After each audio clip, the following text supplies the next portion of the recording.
Kalau kita tidak memiliki sebuah politik anggaran yang memang pro terhadap honorer, pro terhadap guru, ya tentu masalah ini akan terus. Jadi kalau nggak di cut off gitu, ya udah harus ada. Nah kalau nggak harus ada tuh insya Allah masih akan terus aja. Menterinya siapapun akan begini terus gitu. Kalau marketplace-nya dibuat, tapi kemudian SDM-nya ini juga tidak dipersiapkan gitu ya.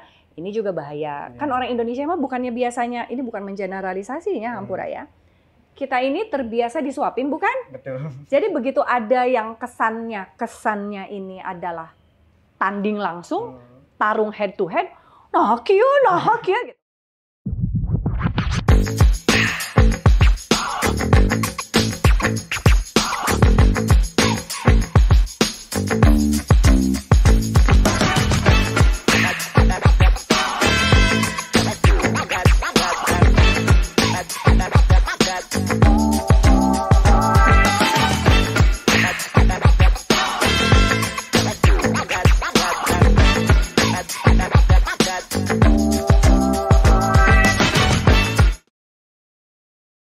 Assalamualaikum warahmatullahi wabarakatuh.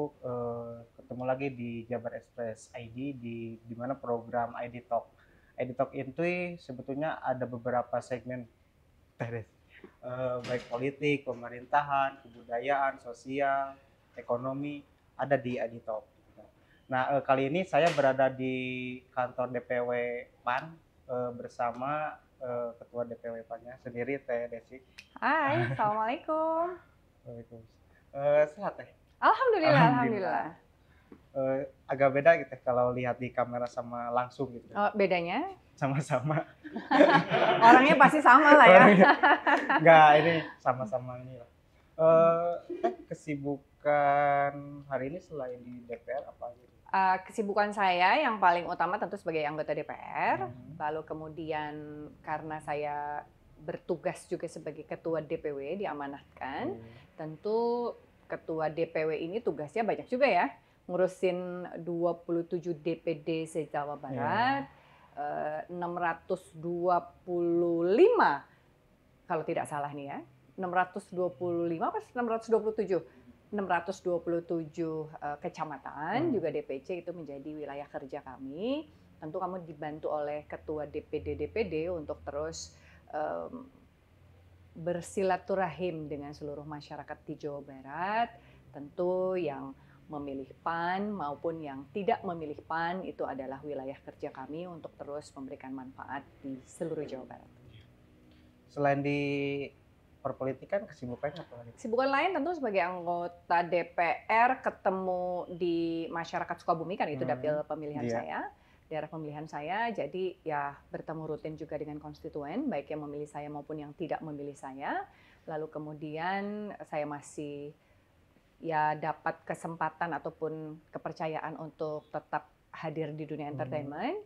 Ada beberapa film saya yang biasanya saya akan lakukan syuting itu pada saat saya reses, setelah selesai tugas-tugas saya reses, lalu kemudian saya punya kesempatan untuk bisa main film.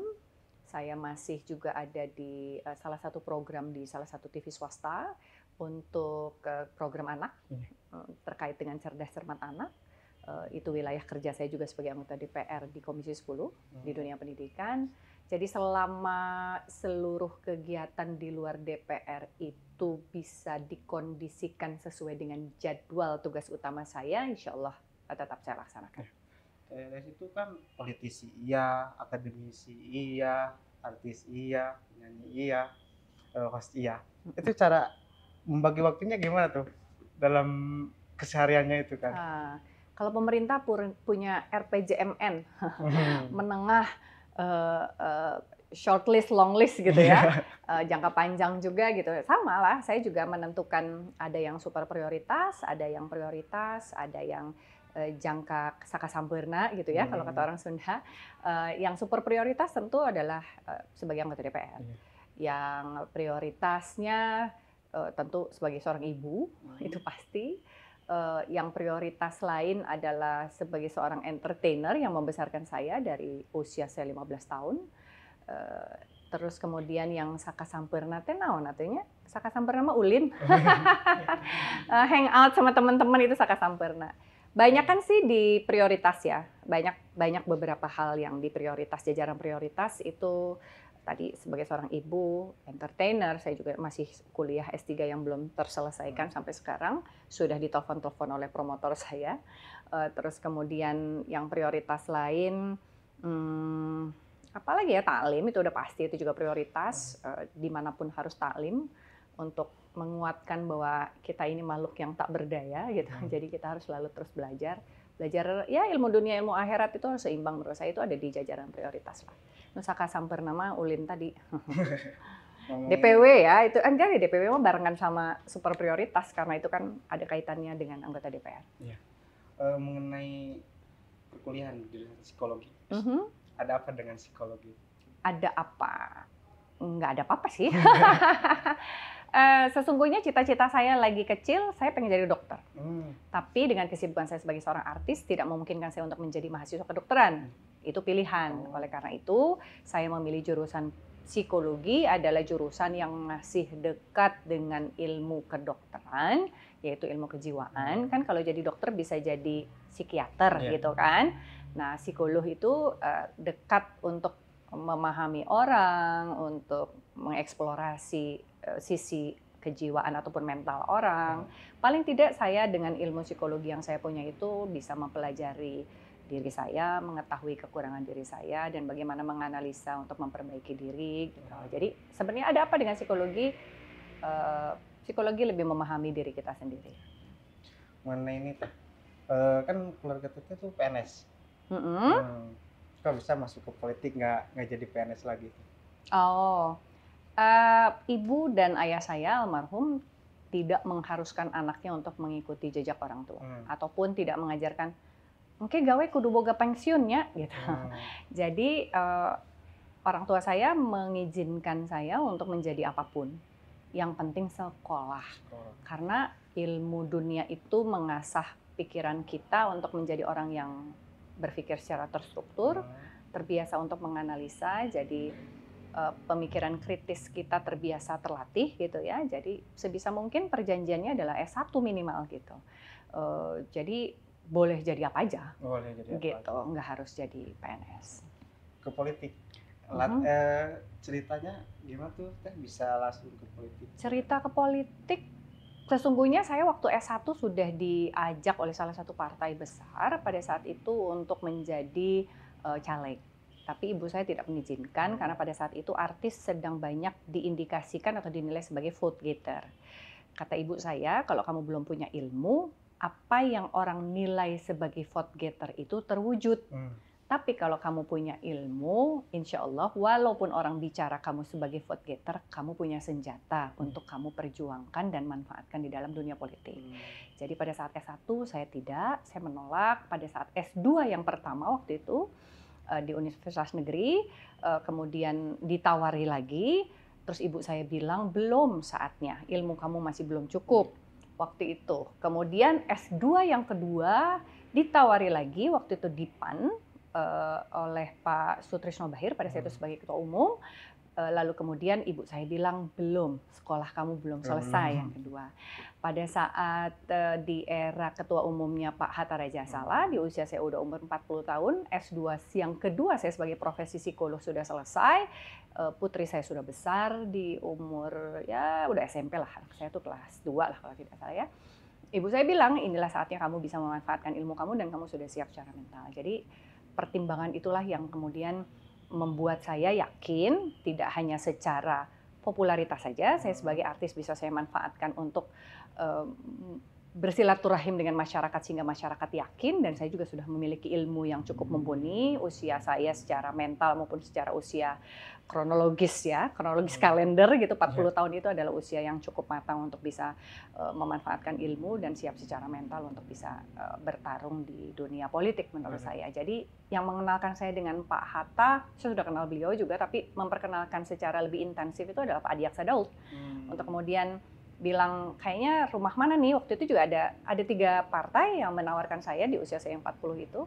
Kemudian saya merasa nyaman dengan PAN karena pada saat itu saya bilang ke Pak Hatta, kalau saya memiliki pemikiran yang berbeda dengan ketua umum dan memutuskan sesuatu berbeda dengan partai, masih boleh bersuara atau tidak. Beliau menyatakan boleh selama itu adalah sebuah kebenaran yang berdasarkan penilaian atau pertimbangan manfaatnya dan madorotnya. Jawaban itu yang membuat saya yakin bahwa PAN adalah rumah saya. Jadi dari tenda biru ke partai biru ya? Iya. Karena mungkin saya memang sukanya warna biru. Warna biru. Iya, betul. Mengenai sekarang di Komisi 10 DPR. Iya, Komisi 10. Soal pendidikan. Gimana pendidikan di Indonesia menurut Vivi sendiri? Enggak mudah untuk menilai pendidikan di Indonesia. Masih ada hal yang banyak sekali lah PR-nya ya, PR bersama ya, tidak hanya PR pemerintah saja, tapi PR kita bersama untuk terus memberikan pengawasan kinerja pemerintah. Tidak hanya dari sisi infrastruktur saja yang selalu diberitakan kan, banyak sekolah roboh, terus anak-anak nggak bisa sekolah, mau ke sekolah aja mesti lewatin jembatan, jembatannya cuma seutas tali dan sebagainya dan sebagainya. Ini adalah kerja bersama pemerintah daerah, pemerintah pusat maupun DPR dan DPRD-nya untuk terus mengalokasikan anggaran yang 20% itu murni sesungguhnya harusnya untuk pendidikan dan untuk juga kesejahteraan sumber daya manusianya yang hadir di dalam institusi pendidikan, ya gurunya, ya tenaga kependidikannya. Tenaga kependidikan itu ada TU, operator, sekolah penjaga sekolah, itu kan orang-orang yang harus juga diberdayakan dan disejahterakan dalam konteks institusi pendidikan. Nah, sekarang ini kan 20%-nya itu masih ada yang tidak murni lah, tidak murni untuk pendidikan, masih ada yang masuk dalam kategori selama itu atas nama pendidikan gitu. Boleh. Nah, kalau atas nama pendidikan ini kan nggak murni untuk pendidikan, ngebangun sekolah, ngebangun guru-gurunya, ngebangun tenaga kependidikannya, atau ngebangun apapun lah itu yang memang murni untuk pendidikan. Itu masih itu PR pertama dari sisi anggaran. PR yang keduanya tentu ketika kita berbicara soal dikotomi antara sekolah swasta dan negeri, ini kemudian paradigma berpikirnya begini, merasa bahwa yang negeri lebih diutamakan mendapatkan saluran APBN dibandingkan yang swasta, misalnya yang swasta merasa disisihkan dan sebagainya dan sebagainya. Nah, tentu ini adalah perjuangan bersama bahwa tidak ada dikotomi ini, harusnya sama-sama. Swasta yang memiliki sumber daya secara mandiri, kemudian juga bisa mencerdaskan kehidupan bangsa, harus mendapatkan apresiasi yang sama.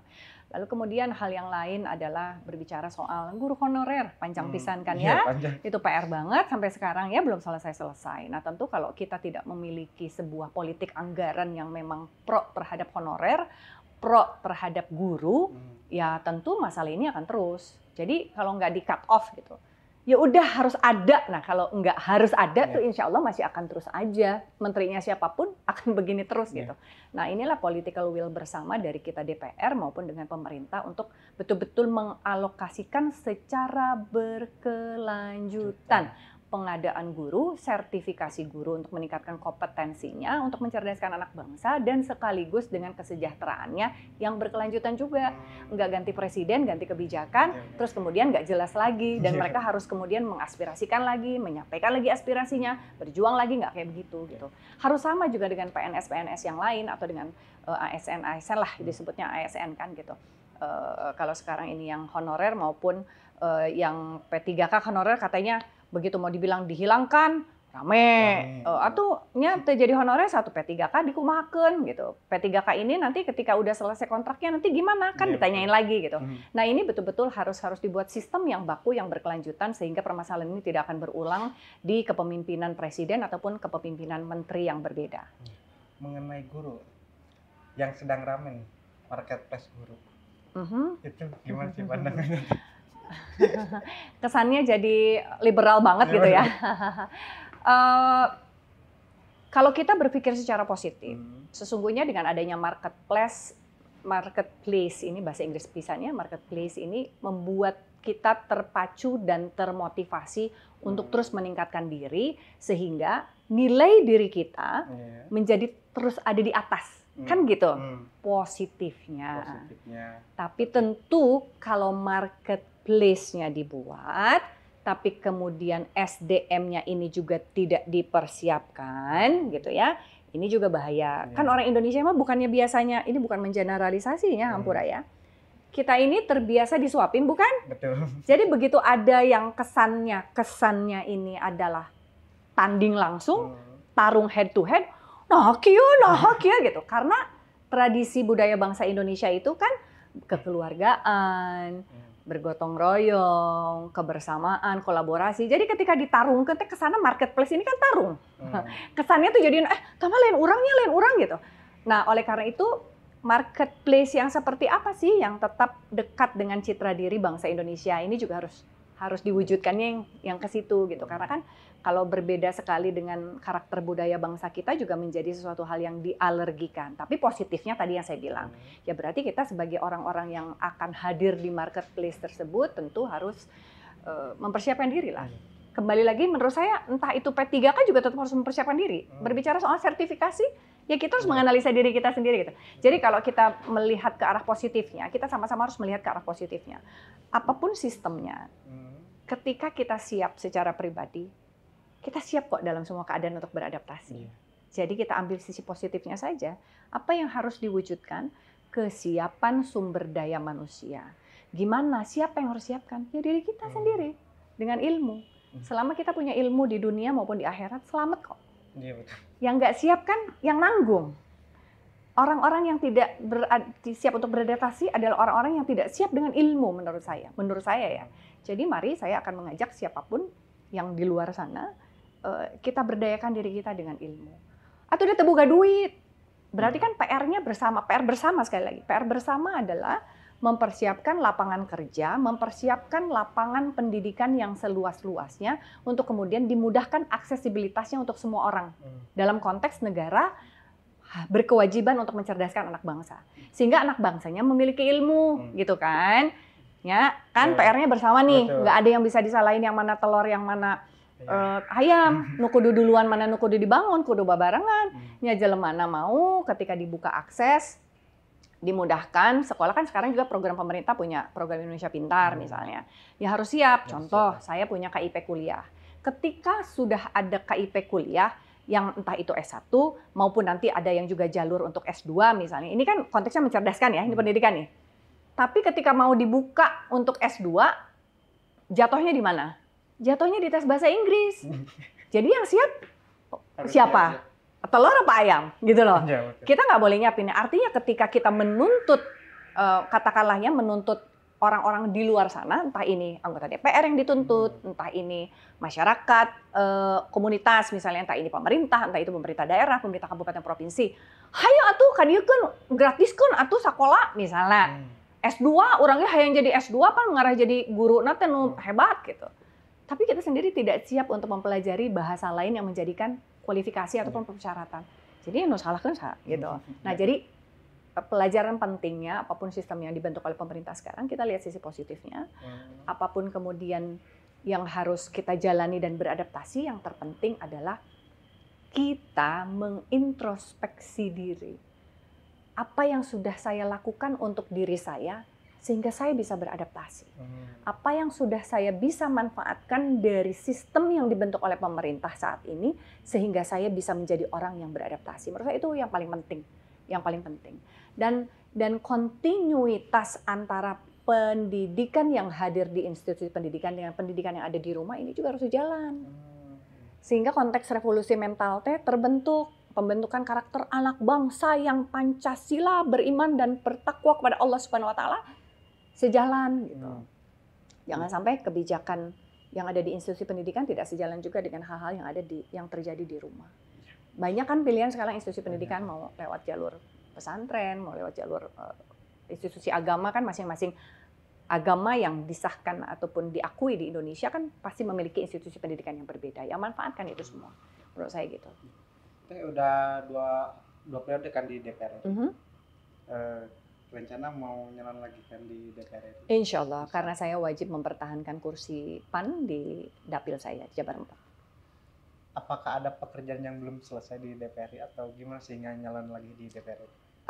Sampai detik ini, alhamdulillah apapun yang saya rencanakan untuk apa ya, dan saya sebenarnya nggak merencanakan apapun ya. Hidup saya tuh jadi anggota DPR rencana tuh gitu. Pas ada kesempatan saya manfaatkan semaksimal mungkin. Alhamdulillah Allah mudahkan terpilih. Tinggal bagaimana saya bisa memanfaatkan momen keterpilihan itu untuk memberikan manfaat. Kan gitu tujuannya ya.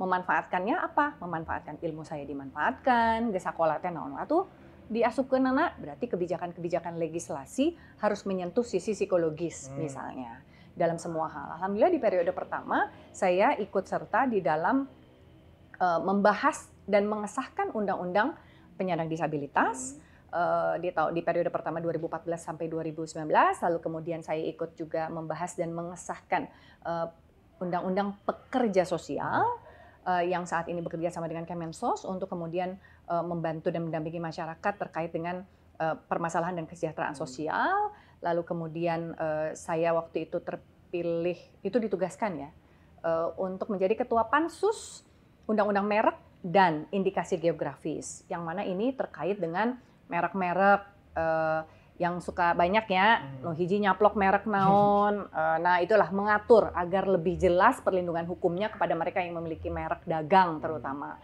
baik itu secara lokal maupun nasional dan internasional. Lalu kemudian indikasi geografis adalah biasanya hal-hal sebagai sumber daya alam ataupun sumber daya lokal yang berkaitan dengan kearifan lokal atau kekayaan lokal yang bisa menjadi ciri khas dari daerah-daerah itu.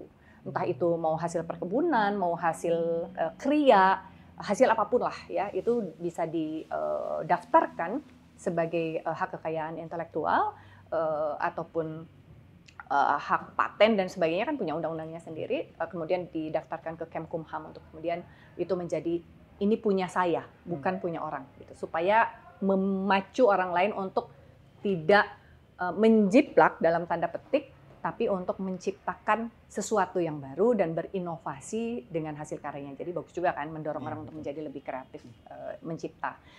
Lalu kemudian di periode keduanya, alhamdulillah Allah mudahkan saya untuk sebagai seorang psikolog membahas dan menyelesaikan, mengusulkan undang-undang sebagai anggota DPR, Undang-Undang Pendidikan dan Layanan Psikologi yang baru saja disahkan di tahun 2023. 3 tahun perjuangan saya. Jadi kalau ditanya, alhamdulillah Allah mudahkan sudah bisa memanfaatkan ilmunya sebagai anggota DPR. Apakah masih ada yang harus saya selesaikan?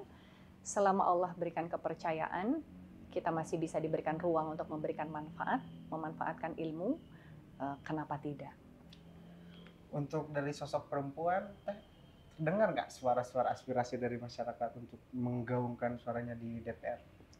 Saya pikir kita sebagai perempuan memiliki kewajiban dan hak untuk menyuarakan kepentingan perempuan dalam konteks legislasi, dalam konteks anggaran, dan juga kinerja pemerintah.